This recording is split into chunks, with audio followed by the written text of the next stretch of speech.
on YouTube? This is Micah. I wanted to talk to you guys about intermittent fasting as well as some carb cycling. You know, two of these are complete polar opposites. You got one where basically you're not necessarily starving yourself, but you're going a good 16, 24, sometimes 36 hours. You start off with 8 or whatever you like, you know, easing into it, and then eventually, you know, you get to the point where you're at the end of the day, and guess what? You didn't have any calories and you lose weight.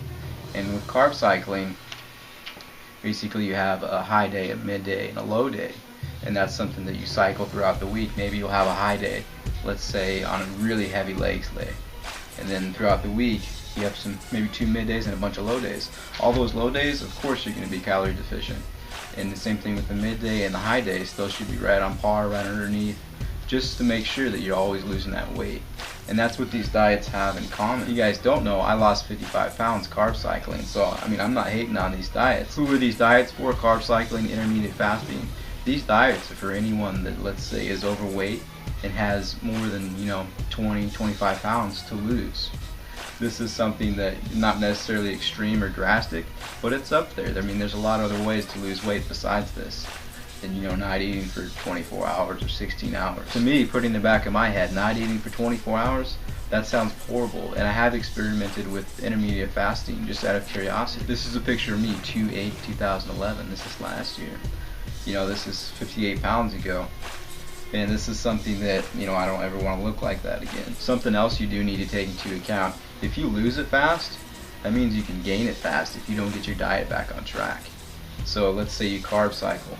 You cycle, you have that high day, you have those 3 low days and maybe 2 medium days or whatever, however you want to split it up, doesn't really matter. Let's say you have all those. What are you going to do when you get down to, let's say, 9% body fat, which is basically what happened to me. I ended up hitting 8% body fat. I was lean, completely shredded. I'll post another picture up just to show you. I mean, I was completely lean. You need to be making the lifestyle change that's going to take you to the next level.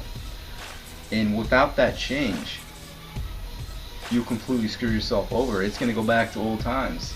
Sorry to say that, guys, but it definitely will happen. So if I look at it from a biological standpoint, who do you think is going to be matched up with this in this picture? I looked in the mirror, 2/8/2011.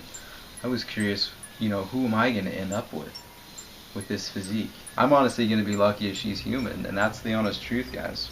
That's what did it for me. I just realized that, you know, I didn't have a lot to look forward to, but it's the lifestyle change that's going to make the big difference in the end, whether you drop 100 pounds, whether you drop 58 pounds. When I was intermittent fasting, I did it out of curiosity. I ate like shit for 12 days, and I went up from 135 to 152 in 12 days. When I say I eat like shit, I don't actually eat like shit. I just eat really nutrient-dense foods, but I'm over my caloric intake, so that's all that really matters. You know, I'll gain weight. And that's all there is to it. But I really hope that answered a few questions for you guys. You hit me up if you have any more. Thanks for watching.